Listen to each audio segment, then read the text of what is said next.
Pues bueno, pues el día de hoy tenemos una conferencia muy interesante, pues este tema es inagotable y pues es un tema que actualmente está tomando mucho énfasis. Y bueno, pues agradecemos mucho al doctor Mario Fausto Gómez Lamón que nos pueda compartir esto y es sobre la terapia familiar sistémica y la comunidad LGBT. Bueno, la mecánica ustedes ya la conocen y también el doctor Mario Fausto y pues son de 50 a 60 minutos de plática, de charla, conferencia por parte de él, de exposición y posteriormente vamos a una parte, un espacio de preguntas y respuestas. Bueno, me voy a permitir hacerle comentar datos muy una semblanza curricular. Él es licenciado en Psicología por la Facultad de Estudios Superiores de Iztacala de la UNAM. Es especialista también y maestro en Medicina Social por la Universidad Autónoma Metropolitana, Campus Xochimilco. Tiene además una maestría en Psicoterapia Familiar Sistémica por la Universidad del Valle de México. Ha hecho estancias de investigación en el Instituto Nacional de Psiquiatría Ramón de la Fuente Muñiz con los temas de trastornos de ansiedad y trastornos de la conducta alimentaria asociados a la violencia de género. En el Centro de Investigaciones y Estudios de Género de la UNAM hizo una investigación sobre la bioética y el suicidio en jóvenes LGBT. Ha sido consultor para la Organización de las Naciones Unidas, ONU, Mujeres, y para el Consejo Nacional para Prevenir y Erradicar la Violencia contra las Mujeres. Ha formado parte del grupo de trabajo para la activación de la alerta de género en el estado de Puebla y tuvo intervenciones importantes en el Senado de la República, acompañando la iniciativa de la ley contra las terapias de conversión. Actualmente es profesor de AMAPSI, por supuesto, y también profesor definitivo de la carrera de Psicología del Sistema de Universidad Abierta y Educación a Distancia de la FES Iztacala de la UNAM, así como profesor invitado en el posgrado de Medicina Familiar de la Facultad de Medicina de la UNAM. Es consultor para la oficina de la abogada general de la UNAM, elaborando un capítulo en el libro de protocolo para la atención de casos de violencia de género en la UNAM y para la oficina de las Naciones Unidas contra la droga y el delito, habiendo colaborado en la elaboración de la guía Nada que Curar. Es responsable del colectivo de estudios de género del sistema de la Universidad Abierta y Educación a Distancia de la UNAM, de FES Iztacala, y autor de diversos artículos publicados en revistas de la UNAM. Y además coordinador del libro La terapia familiar sistémica y la comunidad LGBT. Bueno, pues dejo con ustedes al doctor Mario Fausto Gómez Lamón. Hola, hola, ¿qué tal? Buenas noches. Bueno, para mí es un gusto siempre estar en el espacio de AMAPSI. Espero que ya nos volvamos a ver de forma presencial. Ahora que ya me vacunaron también, porque, y si me ven ahí como un poco ojerosos, que ando como araña fumigada, el día de ayer recién me vacunaron y desperté como no tienen idea, ¿no? Bendito paracetamol porque me logró levantar y por eso estoy acá con ustedes. Bueno, para mí me encanta el compartirles del tema porque también es importante compartirles desde dónde lo estoy mirando, porque hay diversas miradas y entre ellas una de las que me importa mucho compartirles es de que lo estoy mirando desde algo que se le comprende como ciencia, género y tecnología. En ciencia y género y tecnología, lo que ocurre es de que hacemos una revisión epistemológica de principios teóricos, de principios analíticos, haciéndonos preguntas fundamentales. Por ejemplo, una de ellas es, ¿dónde están las mujeres en la construcción de la ciencia? ¿No? Por ejemplo, otra de las preguntas que nos importan hacer es, ¿dónde están las personas LGBT en la construcción de la misma ciencia? ¿No? ¿Y por qué es importante? Porque aportamos miradas diferentes. Entre ellas, precisamente, tiene que ver con algo que Donna Haraway, una gran filósofa de la ciencia, nos va a compartir, que es la mirada situada. Esto quiere decir que cuando hacemos descripciones parcializadas desde donde lo miramos. Por ejemplo, yo siempre les comparto que jamás voy a tener una posición de em, digamos, de generalización, de que así son siempre las cosas, ¿no? Sino que es desde dónde lo estoy mirando, desde una persona cis homosexual de la Ciudad de México, que ahorita estoy estudiando en una universidad privada, que es la Ibero. Entonces, bueno, desde ahí estoy planteando la situación. Ahora bien, ¿ya puedo compartir pantalla?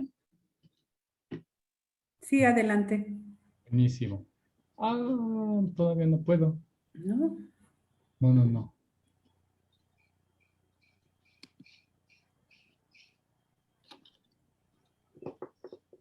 A ver si ya. No, todavía no. Ah, Todavía ahí no. está, ya puedo. Bueno, como les decía, el hablar desde estos lugares, desde ciencia, género y tecnología, nos obliga a repensar las cosas desde mapas diferentes. Von Foster, un importante autor del construccionismo, pues nos hablaría precisamente que el mapa no es el territorio. Y acá ampliaríamos la mirada y decíamos, hay muchos mapas, y entre ellos es la ciencia feminista, desde donde lo voy a compartirles. Como por ejemplo, uno de los autores que estoy manejando es precisamente Paul Preciado. Paul Preciado en este texto se llama Texto Yonki. Inicia con algo fundamental, que hay que pensar en cómo se configuró la terapia familiar en una época de posguerra, en una época donde hay una producción de conocimiento debido a que Europa está devastada por la Segunda Guerra Mundial. Estados Unidos impone un potencial aspiracional en tanto en la política pública. Una de las políticas públicas que establece es una política familiarista, es decir, donde centra su interés en la comprensión de la salud del grupo y la unidad familiar, poniendo precisamente como eje estructural dentro de la generación del capital social en el cual también está implicada la familia, o sea, la familia pero pensada desde la noción heterosexual. Entonces, Paul Preciado, al hacer un análisis precisamente desde algo que vamos a conocer como precisamente materialismo histórico, que nos sitúa a que las estructuras sociales establecen una serie y de alguna manera posibilita una serie de relaciones. Estas relaciones de poder las va a articular Paul Preciado para decirnos es que una relación de poder es cómo se establece una figura de la familia heterosexual sobre otras identidades sexogenéricas. Época que precisamente va de la mano con la confluencia de la terapia familiar. Entonces, cuando hacemos este recorrido histórico, nos acercamos a otro tipo de autores para dar cuenta y para ampliar la mirada y no solamente quedarnos con una noción de padres fundadores, por ejemplo, y vamos a cuestionar totalmente esa noción de padres fundadores. O sea, son personajes importantes que, gracias a un capital intelectual que jugó a favor junto con un capital social y un capital económico, pudieron posibilitar una serie de particularidades, que es las que quiero mostrarles para fundamentar desde dónde estoy mirando la parte de terapia familiar y comunidad LGBT, porque no estoy hablando tampoco de terapia familiar para la comunidad LGBT. Estoy poniendo de alguna manera dos situaciones, dos particularidades que tienen una intersección, pero no están juntas. Y ahorita voy a fundamentarte el por qué no están juntas, ¿no? Ahora, otro autor importante dentro de la lectura que estamos dándole es Michel Foucault por esta noción de biopoder. Es decir, cuando vemos imaginarios que posibilitan a la familia feliz desde la noción de mamá, papá y los hijos, estamos también posibilitando otros imaginarios en contra.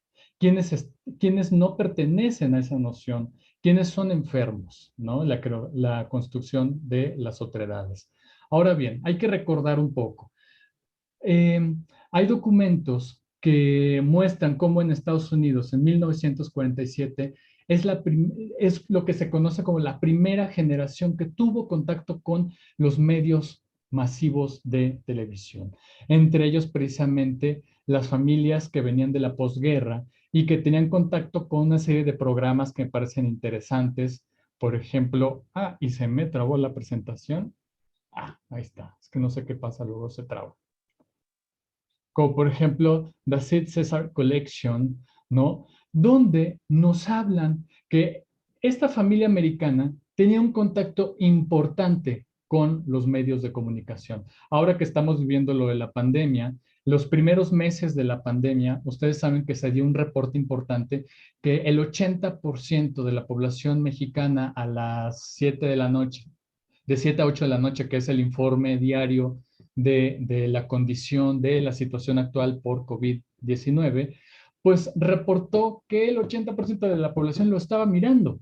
Eso mismo pasó en la época de la posguerra.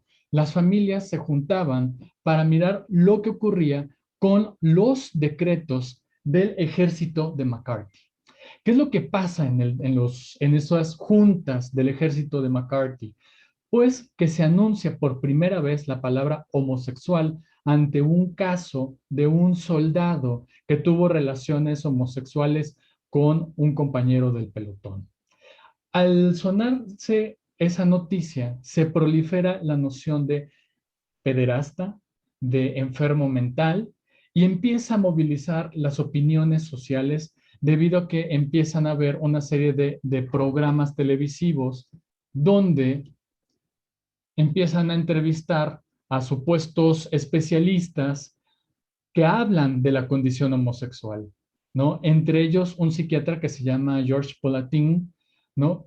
Que en estos programas, como por ejemplo los que podemos ver como, no sé, diálogos en confianza y demás, que tratan algún tema, pues no es algo nuevo para nuestra cotidianeidad, vienen precisamente de estos orígenes. Entonces ahí cuando empiezan a hablar acerca de la condición de las personas homosexuales, como desde la mirada de un experto que fundamentaba que la familia era la única responsable de la condición homosexual de un hijo y que se debía a esto que ya comprendemos como pues falacias realmente, ¿no? Donde si un hijo salía homosexual, pues lo que pasaba era de que tenía demasiado apego con la madre y es ahí cuando se empiezan a fundamentar las terapias de conversión. Ese es uno de los orígenes, ¿no? Este hombre se llama Mike Wallace y tenía un programa de televisión que invitaba a estos expertos. Uno de estos supuestos expertos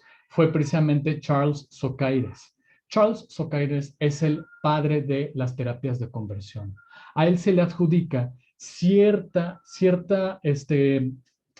cercanía con la terapia familiar para hablar precisamente de cómo llevar a cabo una reconversión de la identidad, que la homosexualidad era una enfermedad que se podía curar, sí, solo sí, se podían reestructurar, porque además es de la misma época en la cual surgen los estudios de Salvador Minuchin, Family of the Slums, se convierte como un texto leído por todos estos profesionales, y en combinación con los estudios recientes de género, porque ustedes deben de saber que para 1953, pues ya habían surgido los estudios de John Money y Robert Stoller, que trabajan con niños intersexuales, los cuales, influidos por la condición de el conductismo, hay que recordar que en el conductismo, Watson, que era lo que decía, ustedes tráiganme a cualquier individuo y yo haré de él un buen ciudadano o haré de él un pordiosero. O sea, en estas condiciones de autoridad epistémica se posicionaban para decir podemos cambiar a cualquier individuo. Y en este caso, Charles Socaides tenía esa misma condición, ¿no? De esta egolatría en la condición de la ciencia. Además de que hay otro tipo de situaciones históricas que ocurren. Por ejemplo, las críticas que surgen de la teoría general de los sistemas y teorías cibernéticas como teorías del control y que surgen para explicar cómo operan mecanismos de autorregulación, pero en condiciones bélicas. Y eso lo va a reportar Donna Haraway. Donna Haraway, al hacer como todo un análisis acerca de cómo la ciencia ha sido utilizada, sobre todo la de principios del siglo XX, cómo ha sido utilizada para explicar condiciones de guerra, ¿no? Entonces, uno de los cuestionamientos es, ¿nuestros principios vienen de una condición bélica? ¿Qué podemos hacer ante estas condiciones bélicas? ¿Seguimos todavía leyendo autores que tienen estas influencias o cómo podemos revertir eso? O sea, porque no quiero llegar al punto de la cultura de la cancelación, de que ya todo el mundo está cancelado, no los queremos más, sino que más bien cómo hacer propuestas que reviertan y que subviertan una serie de posicionamientos que vienen de ahí, de una noción de control, de una noción de alineación, ¿no? Como por ejemplo lo que traen estos señores. Les decía que un poco los contemporáneos era John Money, que cuando trabaja con niños intersexuales, empieza a afirmar que puede cambiar la identidad de género de cualquier individuo a partir de una serie de nociones, como por ejemplo la reproducción de estereotipos. Ujú. El caso precisamente de David Reimer y sí, se llama David Reimer, fue uno de los más emblemáticos y también más problemáticos que tuvo John Money. Entonces, bueno, vemos que en toda esa época hay un interés con respecto al control de la sociedad a través de una serie de intervenciones psicológicas, médicas, que pudieran precisamente revertir y negar la homosexualidad.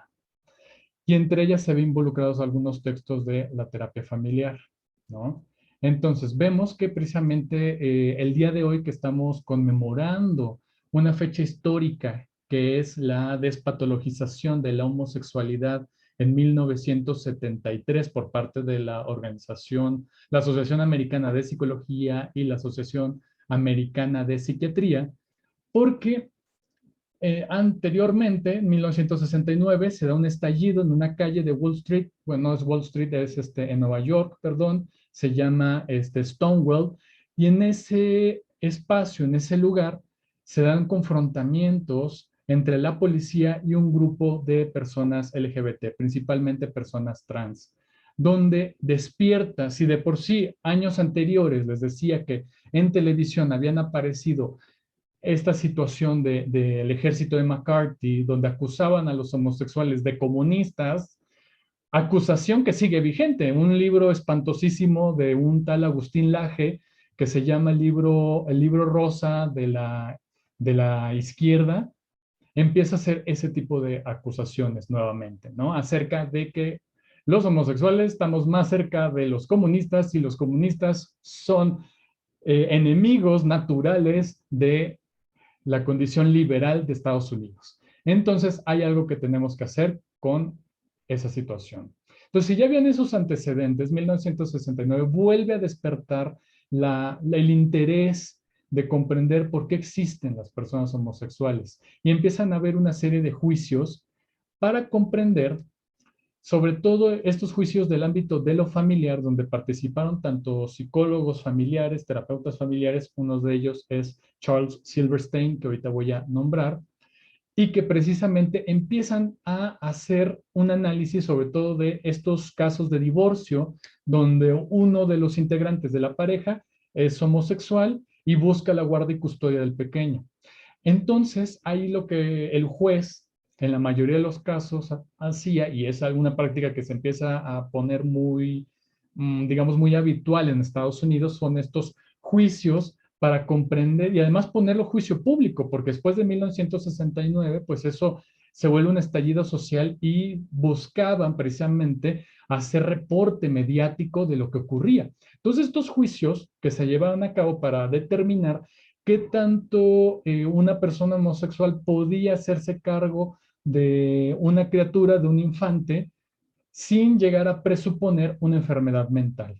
Entonces es ahí cuando empiezan a hacerse estudios de doble ciego para comprobar entre personas homosexuales y personas heterosexuales qué tanto era su nivel de, digamos, de psicopatología. Y perdonen mi gato que anda ahí gritando a mis espaldas. Entonces, bueno, cuando son estos juicios que empiezan a analizar qué es lo que pasaba y qué tan aptos eran para el ámbito familiar, dan cuenta que en estos dobles ciegos, pues no habían unas relaciones significativas. Uno pudiera decir, bueno, Fausto, pero eso ya es obvio, es algo que históricamente no necesitamos tanto análisis. Pero la realidad es de que cargamos con eso y que se convierte en un estigma dentro de la construcción de la ciencia. Es decir, con esto me refiero a algo que dice Bruno Latour. Bruno Latour, al momento de analizar la supuesta modernidad de la ciencia, y la promesa del cambio. Una de estas promesas que que hacen desde la noción de la ciencia americana es de que a través de una serie de dispositivos, entre ellos médicos y psicológicos, y ahí guiño guiño, terapia familiar está incluida, pues prometen que va a haber un cambio social. La realidad es de que no lo hay, que sigue habiendo casos de estigma por parte de servidores públicos, por parte de terapeutas familiares, y aquí es donde me voy a centrar a un tema que me parece fundamental. O sea, cuando no hacemos una narrativa histórica, ¿qué es lo que pasa cuando nos acercamos a estos temas? Pues tenemos una posición de otredad. Es decir, el otro, ¿por qué me tendría que importar si yo soy hetero? O sea, que los otros hagan con sus cuerpos y con sus vidas lo que quieran. Y entonces ahí va a surgir uno de los cuestionamientos que haría Judith Butler. O sea, cuando no comprendemos a la otra persona, es porque no hay un sentido de identidad. Es decir, hay algo que no me checa, no lo estoy viendo a la otra persona como un igual. Y ahí entramos al tema que el feminismo ha trabajado todo el tiempo, la igualdad y la diferencia.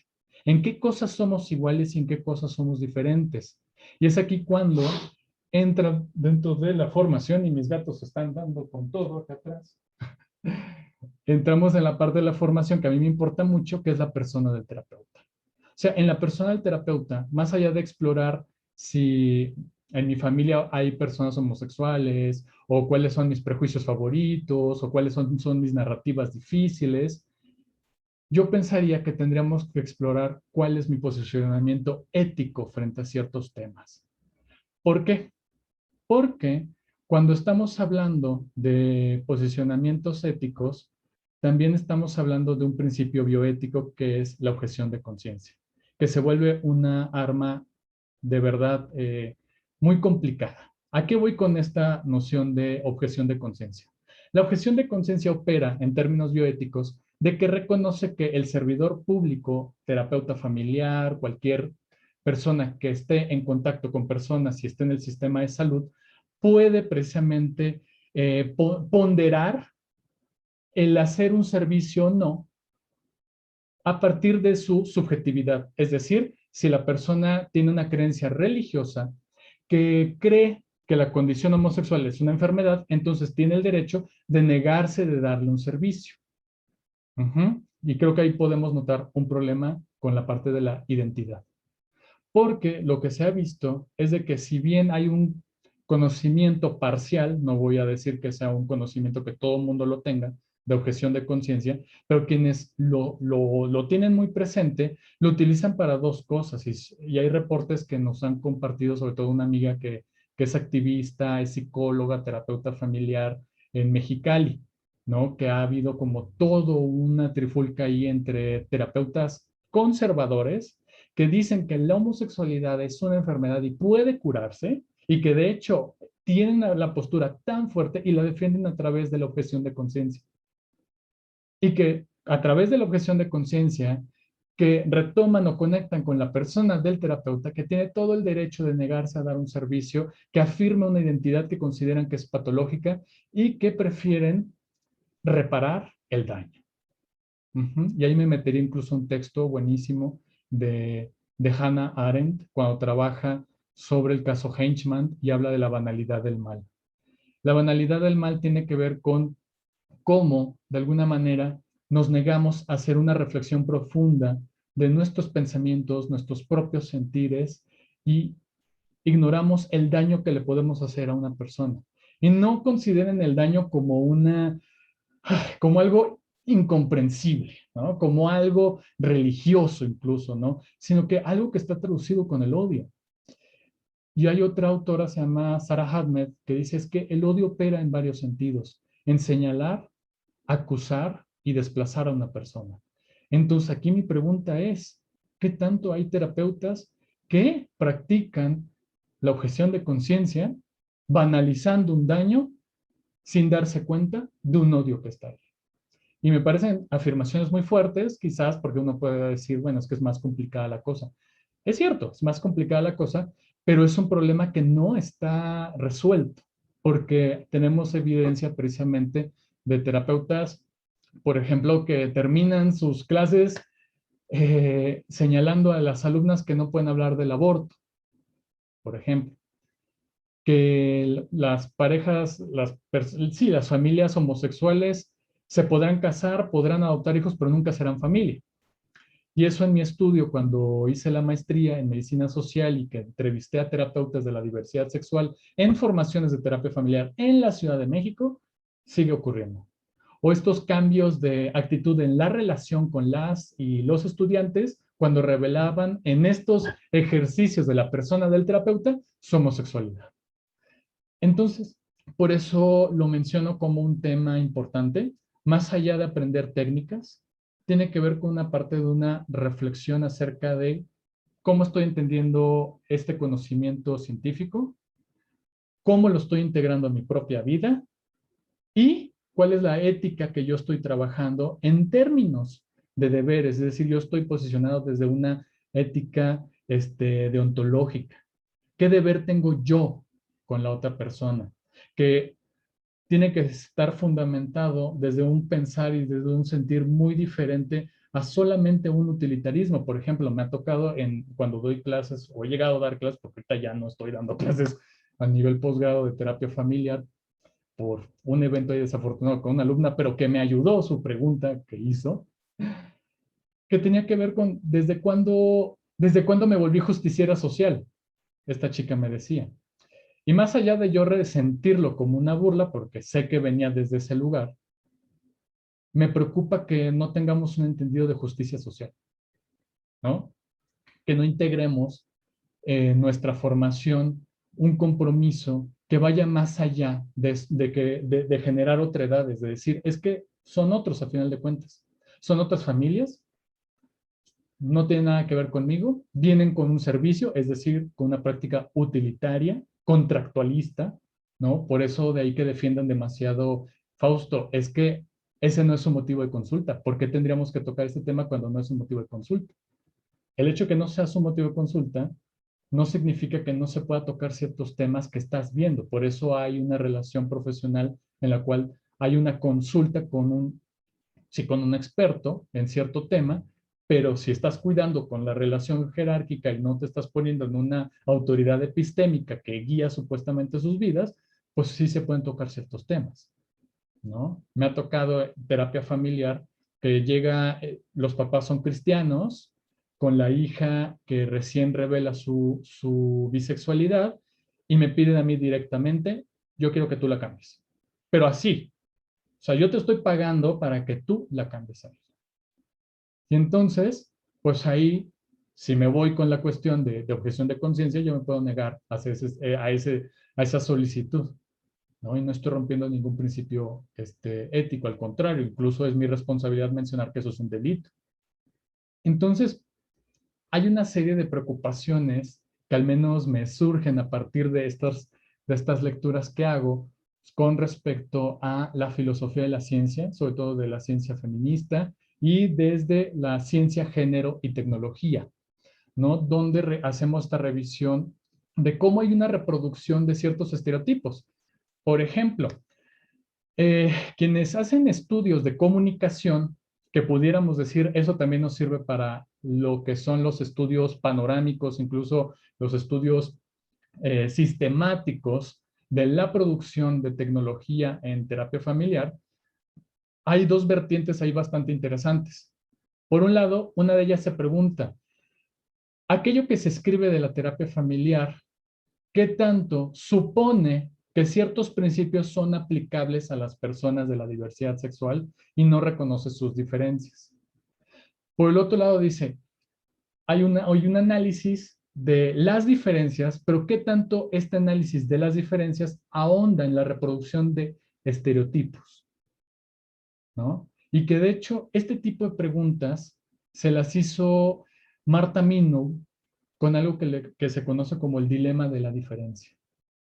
Y que precisamente ella dice eso. O sea, cuando yo como terapeuta, digo, ella no lo está pensando en la parte de la terapia, lo estoy bajando al campo de la terapia, pero en el dilema de la diferencia, ella dice lo siguiente, a ver, ¿qué tanto yo estoy reconociendo la diferencia de estas personas?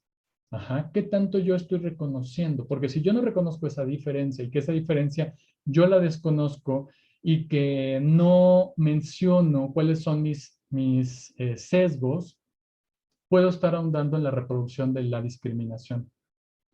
Pero, y ahí viene la contraparte, si yo ahondo y profundizo en las diferencias, reproduzco estereotipos, por lo tanto también genero actos de discriminación.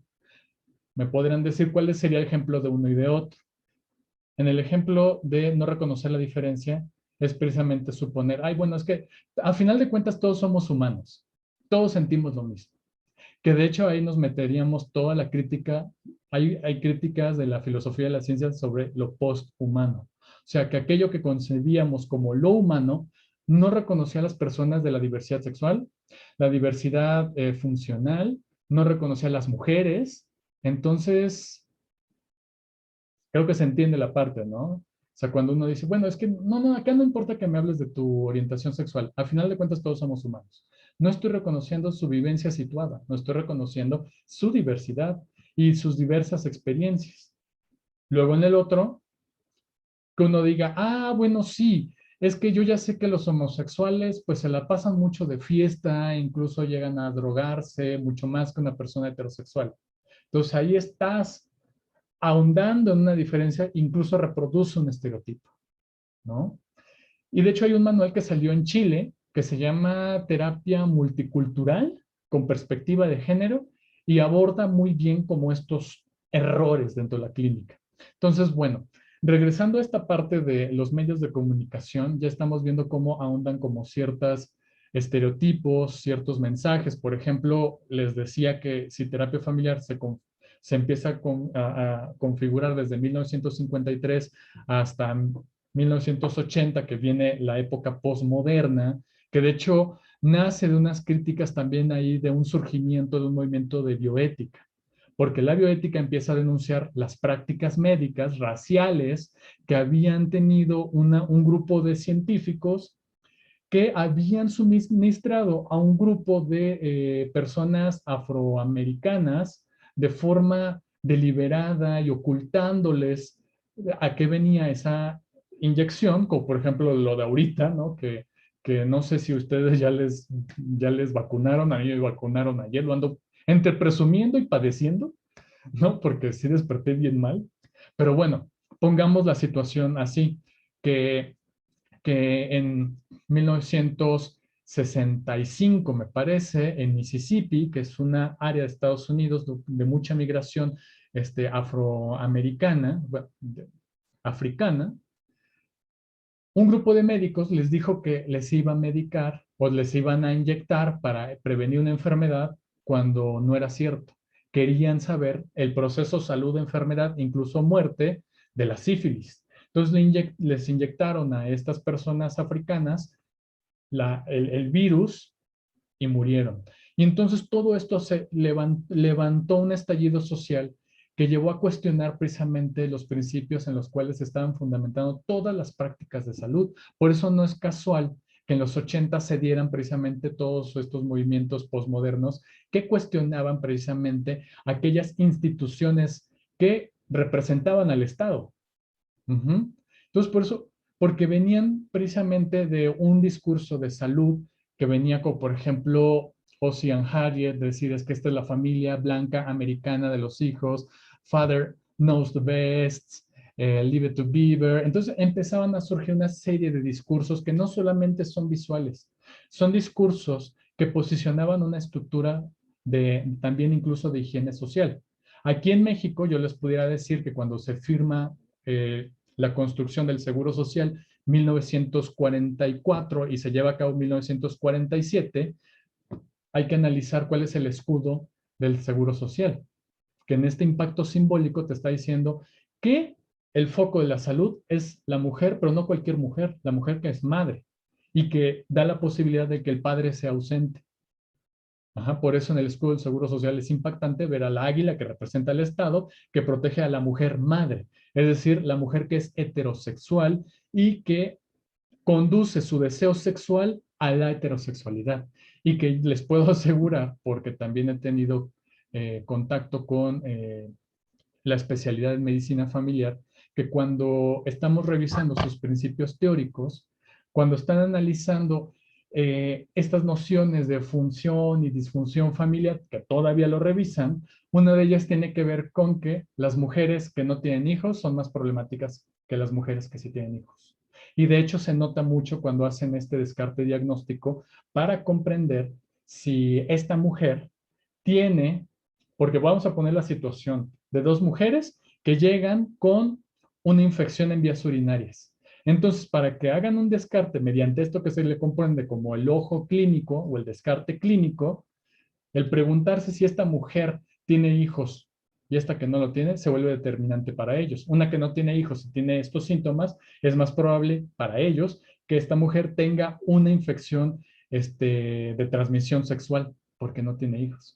Y una mujer que tiene hijos probablemente tiene más una infección de vías urinarias porque ¿qué va a estar haciendo una mujer teniendo relaciones sexuales teniendo hijos? Ajá. Entonces, ese es el problema que le vemos cuando no analizamos críticamente cómo se construyen y cómo se reproducen ciertos discursos, porque la idea aquí es, el discurso produce prácticas concretas. Ese es el puente. Y cuando analizamos personal terapeuta, hay reportes que dicen que no te aseguran que el 100% de las decisiones de un terapeuta en terapia estén guiadas por un modelo, sino por lo que entiende que debe ser conveniente para esta familia y que puede estar ahí basando esa decisión con algún modelo. Pero entonces nos dice y llegamos a la conclusión de que si esta persona argumenta su proceder con una condición de beneficencia conservadora, ahí vamos a tener una serie de problemas, ¿no? Y que van a afectar principalmente a las poblaciones sexodiversas. ¿Por qué? Porque me he topado también casos de que, oye, las infancias trans, una alumna de posgrado me decía, pero a mí me parece que eso es sexualizar las infancias. Y entonces acá entraba el debate de que gana mis Universo México y eso no es sexualizar, y la parte de una identidad que opera en la aceptación subjetiva que tiene una persona sobre sí mismo, sobre sí misma, es sexualizar. Entonces vemos que hay una serie de carencias argumentativas o de comprensión de ciertas vivencias, ¿no? Porque consideran precisamente todavía que es una patología. O que en algunos estados, por ejemplo, en el Estado de México, a diferencia de lo que es la Ciudad de México, en la Ciudad de México la transición se puede llevar a cabo sin necesidad de un procedimiento psiquiátrico o valoración psicológica previa a el cambio civil, lo que sí pasa en el Estado de México, ¿no? Y además de que nuevamente el otro argumento es que los van a medicar a las infancias, cuando no es cierto. O sea, para que la persona que está en construcción pueda decidir sobre su propia persona, se pasan por dos procesos. Unos que son métodos reversibles e irreversibles. Métodos reversibles es precisamente utilizar bloqueadores hormonales para que le dé tiempo a esta persona en formación a que se acepte a sí misma, a sí misma sobre su condición y que pueda pasar a la al uso de hormonas. Ajá. Y también otra cosa reversible es, pues el día de hoy, no lo sé, yo me llamo Fausto y que quiero que mañana me digan Aurora, ¿no? O sea, es un cambio que es reversible. Tal vez pasa, no lo sé, 3, 4 meses, lo pienso mucho y doy a la conclusión que tal vez no era lo mío, pues entonces me siguen hablando como Fausto y ya no hubo un cambio que sea irreversible. Pero es como esta parte como del desconocimiento, porque todavía hay una configuración de que la familia, si no está de acuerdo con eso, entonces puede cancelar la configuración de la identidad de un joven o una joven, por ejemplo. Y entonces ahí quizás se quedan limitados o limitadas de no utilizar estos procedimientos en derechos humanos que se le llaman ponderación de derechos. Y ahí nos metemos con otro dilema ético. Ajá. No podemos suponer que el mayor beneficio posible que vaya a beneficiar a la gran cantidad de familia va a ser lo mejor. Ajá. Porque si yo hago eso, estoy ignorando a la infancia trans. Y eso lo va a decir John Rawls con su teoría de la justicia social. No podemos seguir pensando en que mi argumento de ayudar a la mayor cantidad de personas es lo mejor. Y es ahí donde entrarían las disputas para integrar una reflexión con respecto a, ¿y si metemos una lógica de igualdad? Es decir, ¿cómo lograr que todas las personas aquí presentes tengan igualdad de condiciones, como por ejemplo que se les trate en igualdad en términos de reglas, en términos de goce de derechos, por ejemplo, salir de casa, poder ver a mí, a sus amistades, cuáles serían las reglas? Entonces, cuando no tenemos ese tipo de reflexiones, pues es cuando vemos limitado este proceder, porque históricamente también no fue construido para precisamente hablar de las diversidades sexuales. Y acá me estoy enfocando porque ahorita actualmente estoy trabajando con comunidad trans, ¿no? Me estoy enfocando totalmente en el dilema de las familias trans, que cuando se viven en minoría, pues precisamente ven que la mayoría de lo que están pensando de lo que debe ser una familia y las reglas familiares y la salud mental no aplica con ellos. Pero como siguen siendo minorías, se les ignora. Ajá. Y entonces llegan con terapeutas de la diversidad sexual, ya cuando llegan con nosotras, nosotros, nosotres, pues ya llegan con un historial de mucho dolor, ¿no? Es que el terapeuta me dijo tal cosa, es que me recomendó que lo alejara de sus amistades porque son quienes le están influyendo para que pensara que es una persona trans. Entonces son las series de preocupaciones que tengo y, su 68 comentarios. Ay, ¿cómo voy de tiempo? Porque a mí, luego yo me suelto a hablar y no sé cómo voy No, yo. vas bien, tienes otros 10 minutos. Está muy Bueno, interesante, adelante. ok. Entonces, bueno, como verán, la plática está centrada más en una dimensión más de lo ético, pero ético no dentro de lo punitivista, es decir, como en esta parte jurídica, sino que en una parte de un reconocimiento ético de los deberes, qué deberes tengo, ¿no? Y recuperar la filosofía como un eje central para reflexionar qué es lo que qué estoy haciendo yo, ¿no? Por eso le cito tantas autoras y además menciono autoras, porque es bien diferente cómo lo plantea un autor cis heterosexual, ¿no? Y que no contempla las diversidades. Entonces, bueno, para darle también espacio a la conversación y el intercambio, porque también me puso nervioso porque vi a una de mis maestras y yo dije, ay Dios. Entonces, bueno, qué bueno vernos por acá, pero me encantaría llegar a hacer más bien un diálogo, a que se quede como un monólogo acá yo parloteando. Muy bien, adelante. ¿Alguien quiere hacer alguna pregunta, algún comentario? El micrófono abierto. Maestra Luz de Lourdes, doctora. Hola, hola. Ay, el micrófono, Lulú. Perdón. Primero que nada, felicidades, de verdad, Fausto. No sabía yo que estabas acá en Alfepsis, sino que de pronto dije, wow, ahí está Fausto, yo quiero oírlo. Hacía años que no te oía, bueno, de conocerte desde que eras chiquito, no te salían los dientes todavía. Vaya, pues, qué emoción me da ver cómo has crecido. Cuando un exalumno hace este tipo de presentaciones, uno se siente verdaderamente orgullosa. ¿Por qué? Porque te veo tan despierto, tan lleno de información, con esa memoria prodigiosa que siempre has tenido, que quiero felicitarte frente a todas las personas que están, porque bueno, yo te conocí desde que estabas estudiando la licenciatura, entonces estamos hablando de una historia de más de, pues no sé, 20 años o cuántos hace. Sí, Pues ya. son muchísimos, mejor ni los cuentes porque si no van a, y me importa la edad, nada.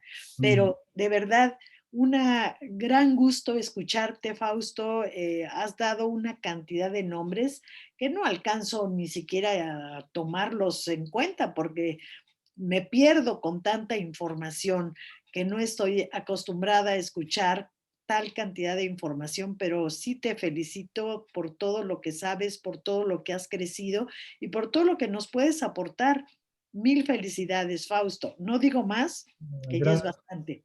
Ay, Lulu, gracias. Es que yo te veía y dije, ay, mi madre me va a regañar tal vez. Cállate. Gracias. Bueno, Así demos oportunidad a los demás compañeros si quieren preguntar algo. que, Y, ay, pues que hay un montón de comentarios, a ver. muchas gracias. ¿Alguien más quiere hacer una pregunta con el micrófono abierto? ¿Alguien puso ahí Si algo? no, pasamos a las que están escritas. Creo que no, ¿verdad? Bueno, pues adelante con las que están escritas. Alma Enriqueta Hernández, en Facebook nos están siguiendo y Wow. ella comenta que sí dice cierto que muchos terapeutas no son objetivos precisamente porque existe un trasfondo con relación a lo que comentaste al inicio.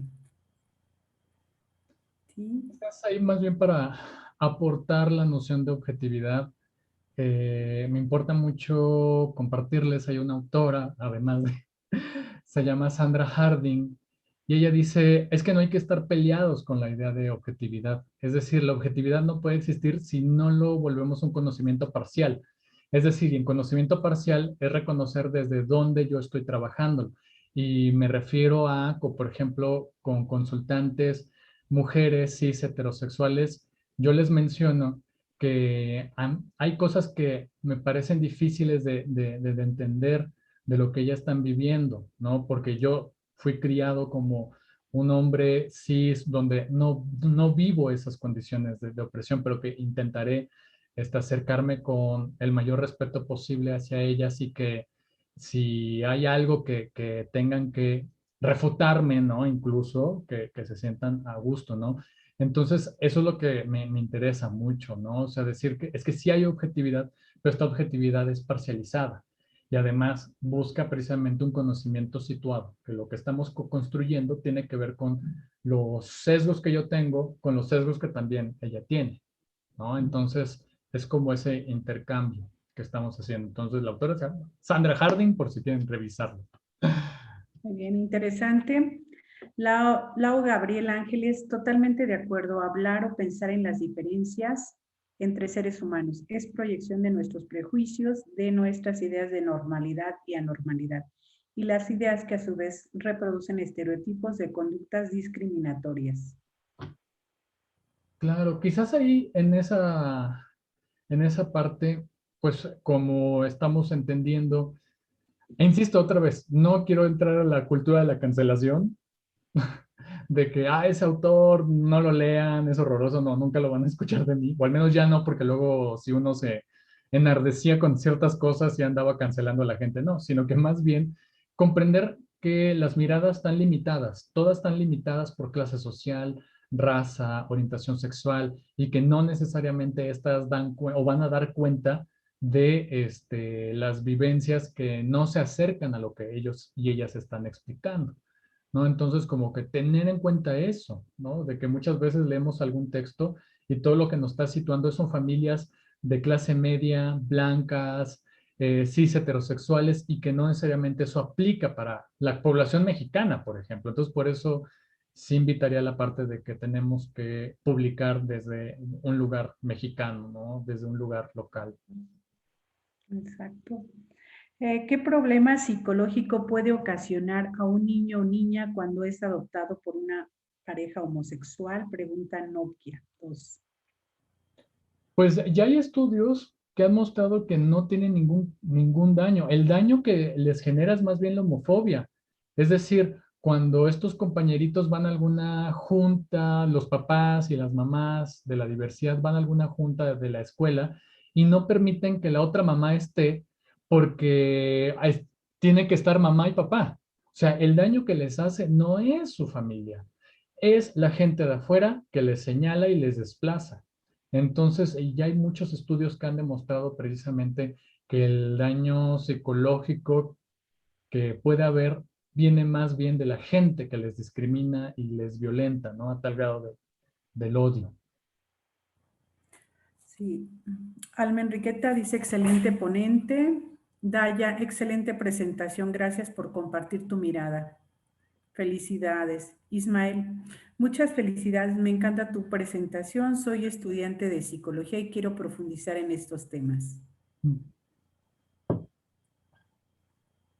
Pues Na- el texto que hicimos está de forma gratuita, lo pueden descargar, la terapia familiar y la comunidad LGBT.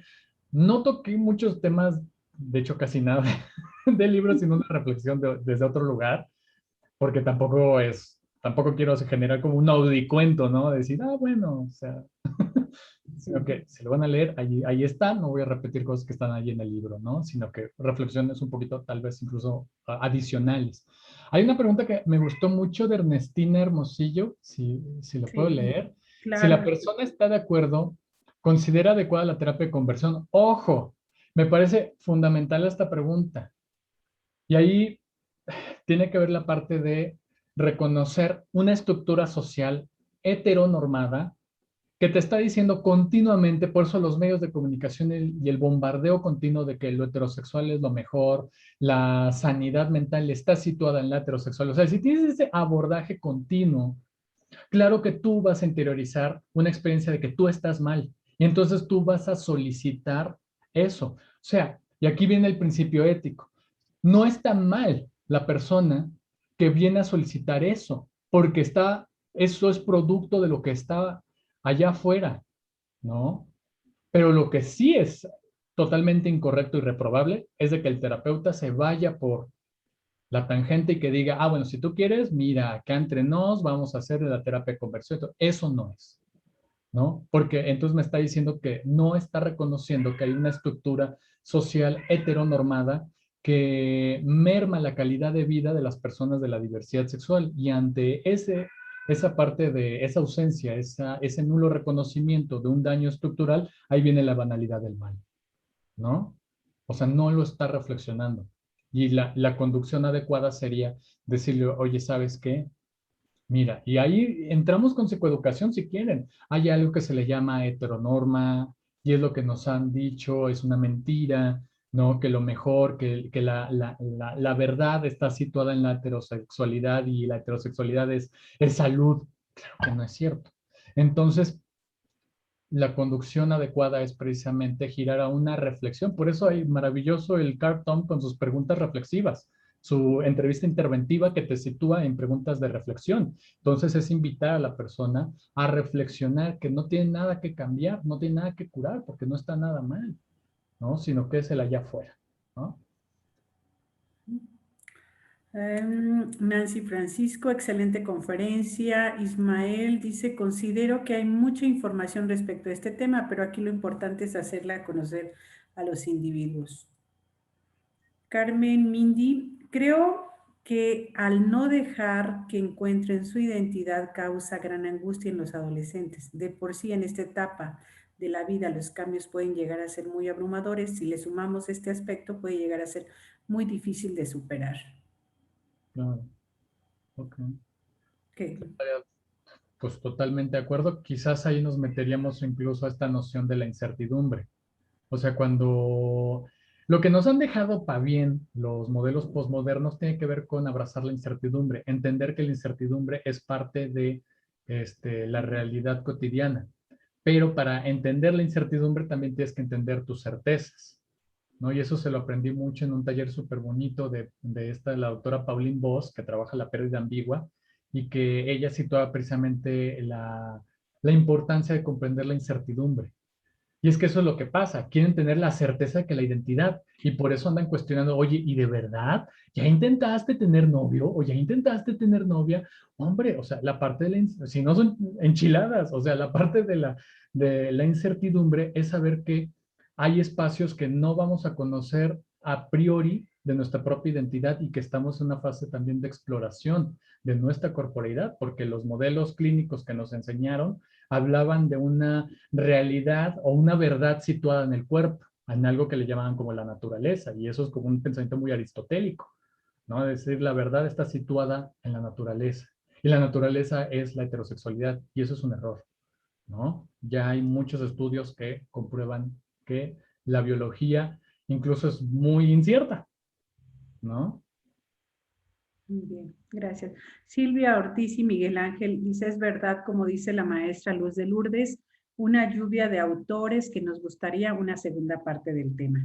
Muchas felicidades y seguimos en el camino del aprendizaje. Bueno, ya están comprometiendo para una segunda parte de esta conferencia. Hagamos un seminario, me encanta compartirles de esto porque salen reflexiones muy, muy bonitas. Incluso una propuesta que yo haría es, para que entre la parte ética tenemos que hablar de las emociones, pero no de las emociones de lo tradicional que se ha hablado, sino que de emociones políticas, como por ejemplo una autora, Sarah Ahmed, que dice, es que si no encontramos ese punto de encuentro con la otra persona y que tú identifiques que el dolor no es un dolor particular, sino que es un dolor colectivo, que te conduelas ante la otra persona. Y ella sitúa temas de migración, temas de crímenes de odio, donde precisamente hace todo un análisis sobre el crimen de odio. Entonces creo que tendríamos que empezar formaciones que hablen desde las emociones, pero desde lo político, desde comprender cómo esta identificación con la otra persona y que te conduela, ¿no? Para poder llevar como un cambio, ¿no? Entonces, lo pensaría desde ahí, yo encantadísimo, ¿no? Bueno, pues vamos a organizar un seminario, un taller o un curso, ¿de acuerdo? Sobre esto. José Díaz está levantando la mano, quiere participar. Adelante, José Díaz. Hola, ¿me escuchan? Ando en la calle y no sé si se escuche. Ya que se llegó acá. No, sí, sí se te escucha. Ok. Es difícil desde este tema, digamos que como poder, no me atrevo a decir normalizar ni tampoco visualizar que está bien o está mal, no. Yo cuestiono mejor como el conocimiento que tenemos o que creemos tener y sobre todo que no somos capaces de como de criticarlo o de decir, bueno, tienes razón o no. En la misma comunidad homosexual, a veces propones una idea que es diferente a lo que ellos creen o piensan y hay un rechazo tremendo. O sea, eres homofóbico, eres... No, o sea, cuestiona, pregunta, indaga. Hay mucha ignorancia por nuestra parte de información necesaria para poder llegar como a un juicio tal vez pues no con la verdad, pero sí un poco más certero, un poco más lógico. Nos cuesta, digamos que a veces cuestionar. La desinformación que hay, la falta de interés que en ocasiones tenemos, la pereza, el hermetismo, son cosas que no ayudan a cambiar, digamos que la perspectiva. Escuchaba usted que decía un ejemplo de, no recuerdo exactamente qué, pero de una mujer que tenía cierto problema urinario y que le preguntaban si tuvo hijos o no para determinar qué o qué. En ocasiones esas preguntas ya se toman como agresión, como violencia, como discriminación, etcétera, etcétera. A lo que voy con todo esto es que inclusive hay algunos que hablan de que la cuestión homosexual, pues la religión tiene mucho que ver en la negatividad, cuando también es mucha ignorancia, pues. A lo que voy con esto, que a veces el hermetismo limita el aprendizaje, claro, pero también ayuda o fortalece la forma de dañar a otras personas. Hablaba que a veces hay un posicionamiento ético ante las posturas o ante las ideas que vienen, pero a veces ni siquiera tenemos en cuenta lo que es la ética, ni siquiera una formación ética. Okay.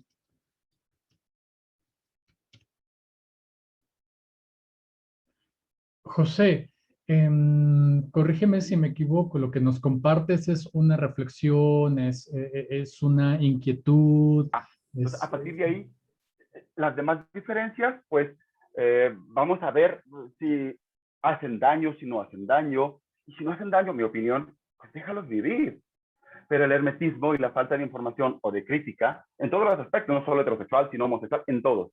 Das una opinión que tal vez difiere un poco de lo que piensan y en vez de decir, bueno, tendrá razón o no, lo que hacen es un rechazo, un hermetismo y una estigmatización. Entonces, si no sabemos, investiguemos, preguntemos, busquemos información y sobre todo no nos creamos todo, pues, ¿verdad? Creo yo, como que concluamos nosotros mismos. No sé si me entendí, porque hablo muy rápido. No, no te preocupes, mira, lo voy cachando y tú me corriges si me equivoco. Estoy entendiendo un poco que tu comentario va como en una invitación de reflexionar y dejar los estatismos, por así decirlo, ¿no? Como en esta parte de quedarnos como en una sola idea, en una sola impresión. Es que me llamó la atención porque parecía que comparabas a profesionales de salud como en ese mismo lugar, como también a personas homosexuales, porque en algún momento mencionaste como un ejemplo, ¿no? Que se llegaban como a ofender. Pero ahí es ahí donde no entendí, pero tú veme guiando en esta... Usted, por ejemplo, citaba, no recuerdo exactamente un caso en el que una paciente mujer tenía cierto problema urinario y le cuestionaban si tuvo hijos o no, para, digamos, como para sacar el diagnóstico. En ocasiones, a veces, no entiendo por qué, como que esa parte de siempre somos víctimas de algo, la toman como ofensivo, como agresivo, como violento, cuando realmente no tiene ningún fin de eso. Es a lo que me refería yo. No compraba. Y sí, efectivamente, o sea, hago esa invitación como que, pues, pensemos por nosotros mismos, seamos capaces de, bueno, está bien, está mal, independientemente si es heterosexual, si es homosexual, lo que sea, son personas individuales. Analicemos como dirían los jesuitas, la casuística de las cosas para ver, pues, dónde está, si es que realmente hay un mal o solamente hay un error o algo, pues, porque el hermetismo, insisto, inclusive en la misma comunidad, causa mucho conflicto, mucho problema. Por ejemplo, a veces es muy comparado que el homosexual es como si fuera una mujer. Entonces, ya un homosexual, en una comunidad homosexual, y no se siente mujer y no quiere actuar de mujer, claro, es un mito, un estereotipo.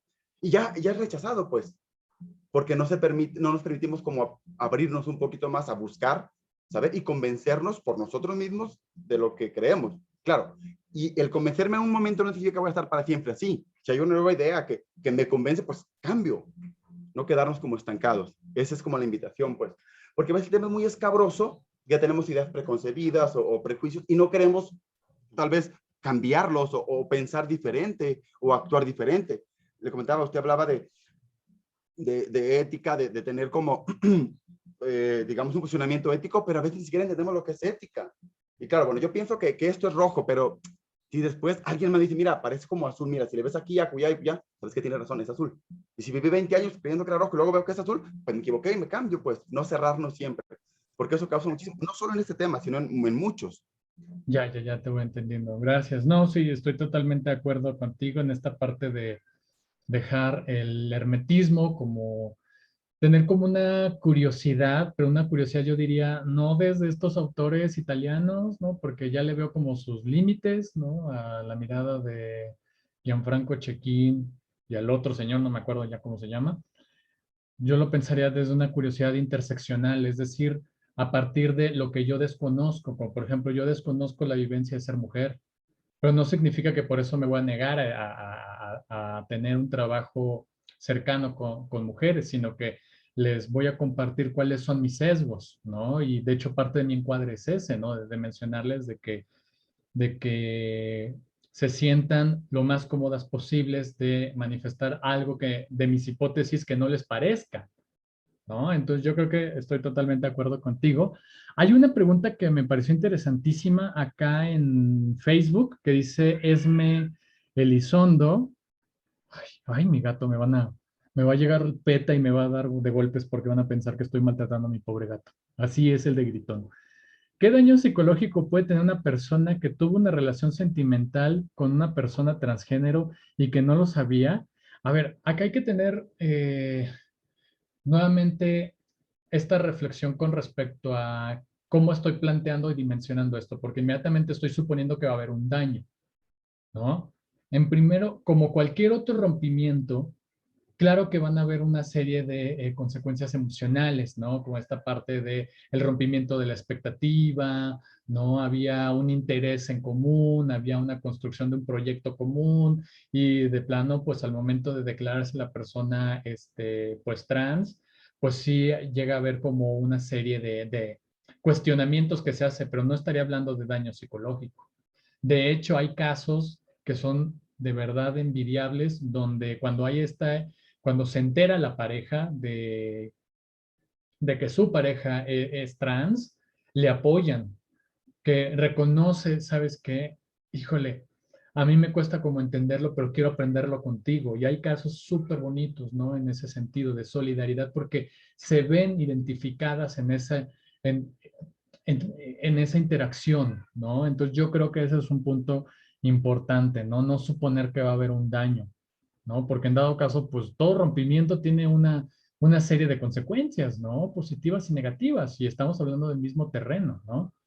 Dice Lau Gabriel Ángeles, ¿cómo acompañar a padres de adolescentes que expresan su homosexualidad? ¿Alguna estrategia o biografía útil que nos pueda recomendar. Miren, hay dos que la estamos pensando, que publicamos, una con la ONU, que es también de acceso gratuito, se llama Nada que Curar. Lo pueden descargar. En Nada que Curar, pues les van a dar como conceptos básicos de qué es diversidad sexual, de qué hablamos cuando hablamos de género, orientación sexual, identidad de género, todos esos conceptos básicos y algunas recomendaciones también como muy puntuales, ¿no? Sobre terapias de afirmación, de confirmación de la identidad. Y luego ya el otro más especializado, que quisimos hacerlo como en un segundo nivel, que fue precisamente la publicación de la terapia familiar y la comunidad LGBT, que está también disponible de forma gratuita pues ahora sí, en Google Books. Esta en la página de la ONU. ONU se llama 1DC, que es la Oficina de las Naciones Unidas contra la Droga y el Delito, y la otra es en Google Books o en mi perfil de ResearchGate. Se los puedo hacer llegar. Ay, este gato ruidoso, ¿qué tienes tú? Miren, este es el gritón. Anda bien la tos. Bueno, no sé si hay otra pregunta. Dice con un daño psicológico. Sí, ya lo viste, aún se utiliza el término disforia de género. Ay, ¿dónde está? No lo veo. Nancy Francisco, después de Esme Elizondo, de la que acabas de leer. No lo veo, pero si me la puedes compartir. Sí, aún se utiliza el término disforia de género. Aún se está utilizando porque históricamente para las personas trans, y es que, a ver, hay que mirar como esta parte histórica. O sea, el señalamiento gay era un insulto, queer era un insulto, que estaba atribuido a una enfermedad mental, pero que el vivirse desde ser señalado por un diagnóstico también generaba ciertos derechos en términos de acceso a la salud, ¿no? En términos de decir, bueno, es que si estoy así, bueno, entonces necesito, pues no lo sé, que me den un seguro social, ¿no? Porque estoy enfermo, ¿no? Entonces algo tiene que salir. Entonces, que inicialmente el vivirse desde la enfermedad tenía que ver con una parte también de acceso a un seguro, a una seguridad social que pudiera permitir, pues, tener, pues ahora sí, acceso a un médico. Y eso pasaba con disforia de género. O sea, disforia de género, al tener como ese diagnóstico, podían acceder las personas trans a sus procesos de hormonización de una forma gratuita por parte del servicio, ¿no? Actualmente se está debatiendo totalmente, o sea, se queda como una experiencia de rechazo hacia el género que se te asignó, se te impuso al nacer y que no es una enfermedad, ya disforia de género es una condición de una experiencia, como quien dice, como por ejemplo, a mí no me gusta el nombre de Mario y yo pude tener una disforia por Mario, ¿no?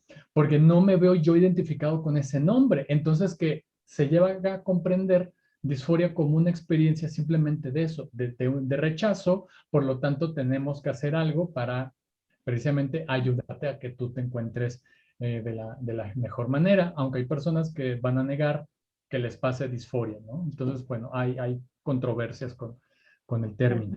Mónica Prado, como terapeutas, nuestra labor no es enjuiciar, sino favorecer las soluciones a las problemáticas que llevan los consultantes a nuestro consultorio. Almadelia, me encantaría el seminario y lecturas para irnos familiarizando. Saludos. Claro. Sí, y la maestra, adelante.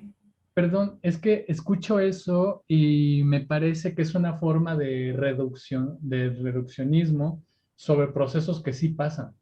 Sí enjuiciamos. Que no los aceptemos es otra cosa. Y en tanto que sí cometemos ciertos juicios de argumentación, porque como por ejemplo, lo estoy pensando, quienes sean muy seguidores de terapia estructural de Minuchin, que cuando dice, bueno, estas técnicas de intensificación y focalización tiene que ver con que yo estoy cometiendo una elección, o sea, viene también a un juicio mío que elijo un tema particular que por palabra de la persona le voy a dar como un mensaje que va en aumento y ahí viene la parte de la intensificación. Claro que cometemos juicios. Por eso es lo importante de la parte de un ejercicio de reconocimiento ético, en términos de que claro que lo elaboro yo, una toma de decisiones a partir de los juicios que elaboro en este proceso testimonial con o enfrente de la persona que tengo, ¿no? Entonces, creo que ahí más bien sí cometemos juicios. Ok.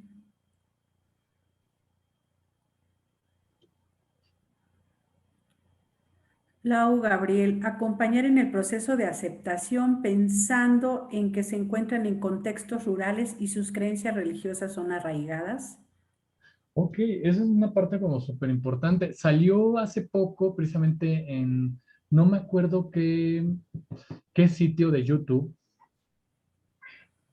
que visibilizaba una comunidad de personas trans indígenas en Colombia que son rechazadas por las personas indígenas. Entonces, acá es un punto bien importante porque hay un ejercicio que se nos olvida, que es de reconocer que muchos de los modelos, sobre todo los sistémicos, debido a este antropólogo Gregory Bateson, cuya cercanía con Frantz Fanon, no Frantz Fanon, es otro antropólogo que termina en Franz, no recuerdo su nombre, pero que hablan precisamente de el multiculturalismo, que es básicamente comprender la cultura y su contexto, pero en un término de respeto casi absoluto, incuestionable. Entonces, ¿qué es lo que pasa con esta comunidad de personas trans que son expulsadas de sus comunidades indígenas, que las personas indígenas ahí en Colombia consideran que la vivencia trans es una enfermedad, incluso validan que es adecuado su aniquilación? Entonces yo como terapeuta, digamos, terapeuta rural, con una serie de creencias, ahí sí me preocuparía hegemónicas, donde me dice el utilitarismo, lo que sea lo mejor para la mayoría de la familia, me va a poner en jaque. Porque aquí lo que piensa la mayoría es o se quita lo trans y acepta la identidad que le dimos, o simplemente lo podemos hasta matar. ¿Qué hace el terapeuta en ese caso? ¿No? Entonces, por eso es pensar en esta parte de la igualdad en términos de una condición humana y buscar las condiciones adecuadas. Como por ejemplo, por eso ahí ya te sales del consultorio. Es pensar en una casa de refugio, es pensar en cómo dar acompañamiento en el refugio, porque seguramente en condición pandémica no tienen internet en esa comunidad, ¿no? Entonces, tiene que ver con esos principios. Entonces, bueno, me dejo Es, así. es Franz Boas, ¿no? ¿Te referías a Ah, Franz Boas? sí, exacto, Franz Boas, porque el Fanon es quien trabaja el Es racismo y africano. Boas trabaja precisamente con este rollo de cultura y contexto. Muy bien. Edgar Mejía, ¿cómo puedo buscar los archivos que has mencionado? Supongo que de los libros de la ONU, nada que curar. Ah, ok, si quieren les paso mi ResearchGate para que ahí lo tengan. Lo pongo ahí en el de Facebook. Ujú. No sé si haya como alguna otra pregunta. ¿Cuánto duraba esta plática? No, no, 2 horas. Ah, bueno, no. Podemos darle el tiempo a las preguntas y respuestas, pero estamos bien. Dice, buenas noches, dice Lisbeth Hernández. Disculpe, quisiera saber si se puede ayudar a un adolescente a reconocer su orientación sexual, ya que él mismo menciona que se encuentra confundido, o bien sería mejor dejarlo que él solo se reconozca. Es la segunda. Permitir que esa experiencia surja por sí misma.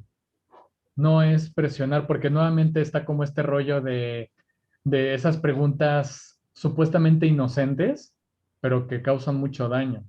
De, ay, ¿a poco cómo sabes que eres homosexual? Ya has tenido una relación con un chico, ya has no sé qué y no sé qué, y eso lo único que hace es generar angustia, ¿no? Generar una presión innecesaria.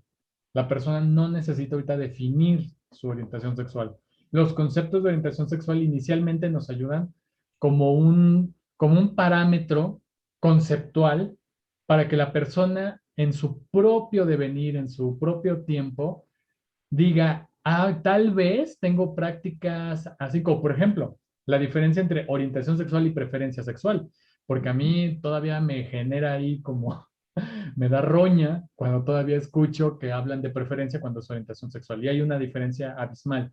Orientación tiene que ver con una parte totalmente subjetiva entre tu deseo sexual, tu deseo de atracción, de afectos hacia una persona de tu mismo sexo, de otro sexo o de ambos, ¿no? Y la preferencia sexual está más situada en el juego sexual.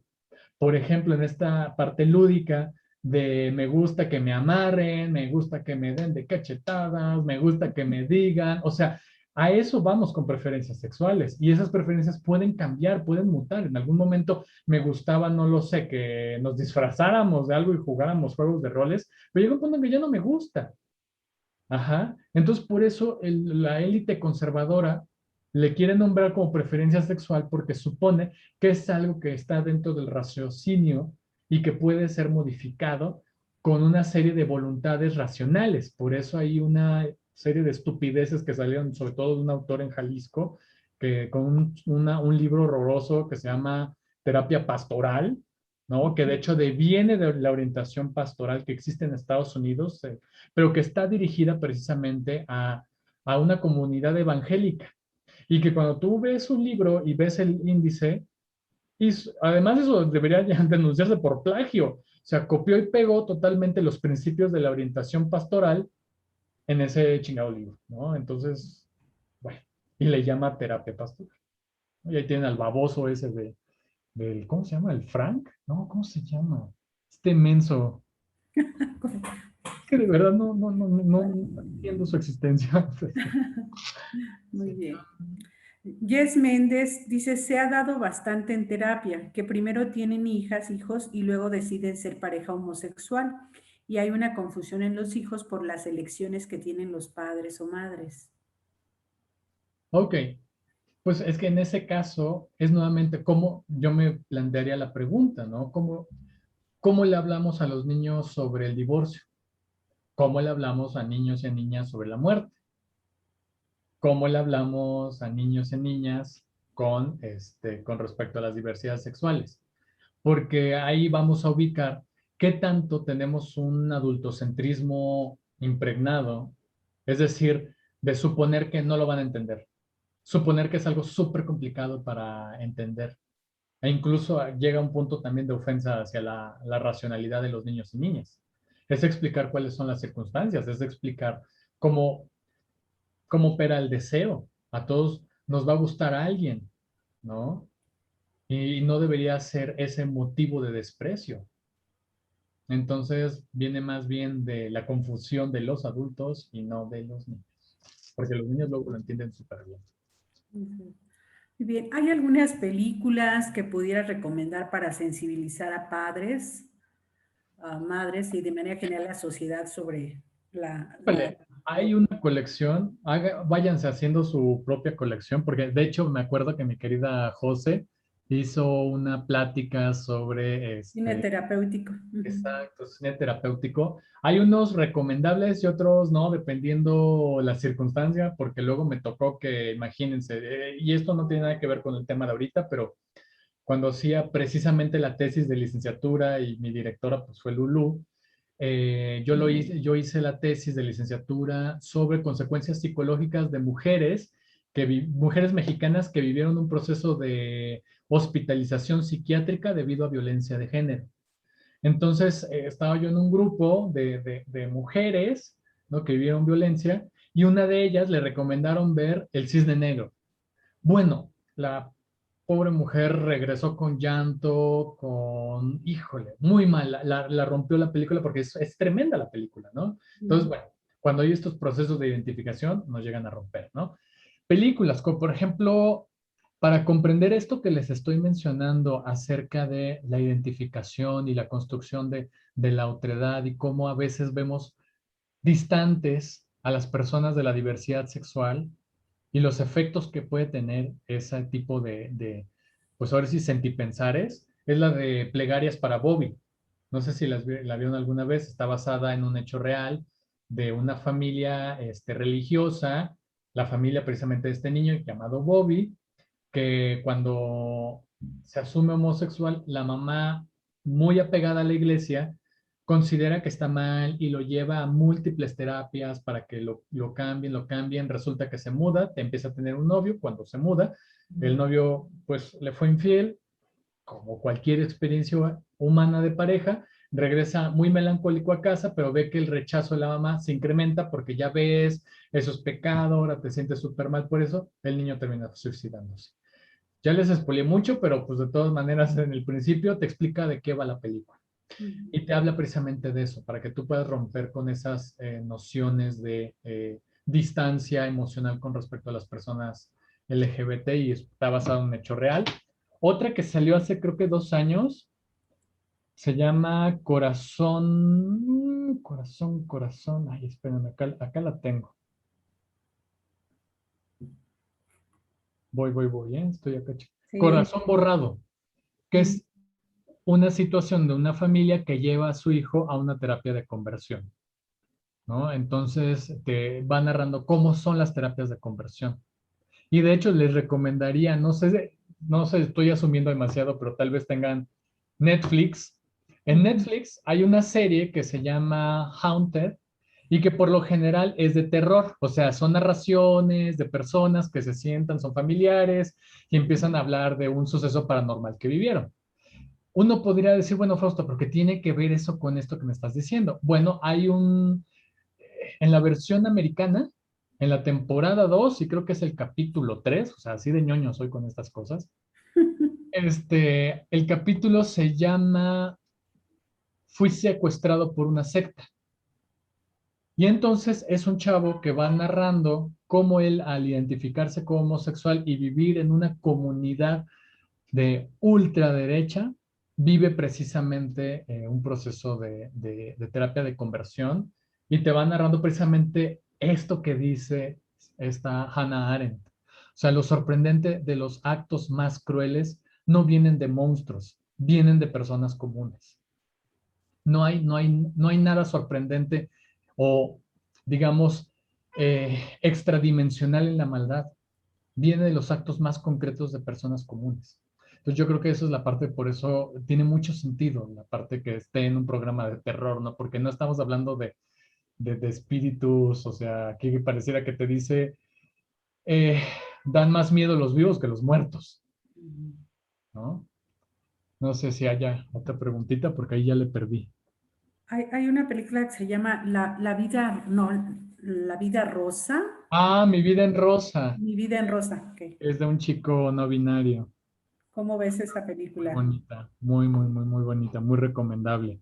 Ok. Alondra dice, maravillosa ponencia. Gracias. Mónica Prado, igualmente excelente ponencia. Gracias a Mapsi, gracias Fausto. Bien. Sí, no, yo súper encantado. Pues es que estamos viendo lo del curso, ese curso de género, porque ahorita que estoy ahorita en lo de la Ibero, pues estamos pensando en hacer como un curso, pero pues abierto, ¿no? Porque hay una condición también que me preocupa mucho, que es la democratización del conocimiento y este tiene que ver con que acceda a todos, ¿no? Y a todas. Muy Entonces, bien. bueno, no sé si haya más. Sí, son, a menos de que alguien, son todas las preguntas aquí en el chat, a menos de que alguien quisiera hacer algún comentario, una pregunta en micrófono abierto. Nos pregunta Sara González si estará en Facebook la grabación de esta ponencia. Así es, Sandra, están o bien en YouTube o bien en la página de AMAPS y ahí la puedes encontrar. Ujú. Así es. Bueno, ¿alguien más? ¿Alguna pregunta? Bueno, creo que es todo. Bueno, pues muchísimas gracias, Fausto, y pues les pido a todos que abran su micrófono para darle un aplauso muy grande. Muy interesante.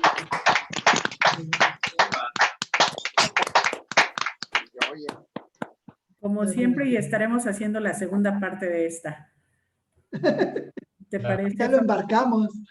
Sí, ya nos las señalaron. Muy bien. Muchísimas gracias, Fausto. Excelente ponencia. Muchos nos abres mucho el panorama, la perspectiva de las cosas y de las ideas, porque continuamente tenemos en consultorio este tipo de demanda. Entonces, pues muchas gracias por tus aportaciones, muy amable. Bueno, pues esta es la conferencia número 43 y pues los invitamos la próxima semana.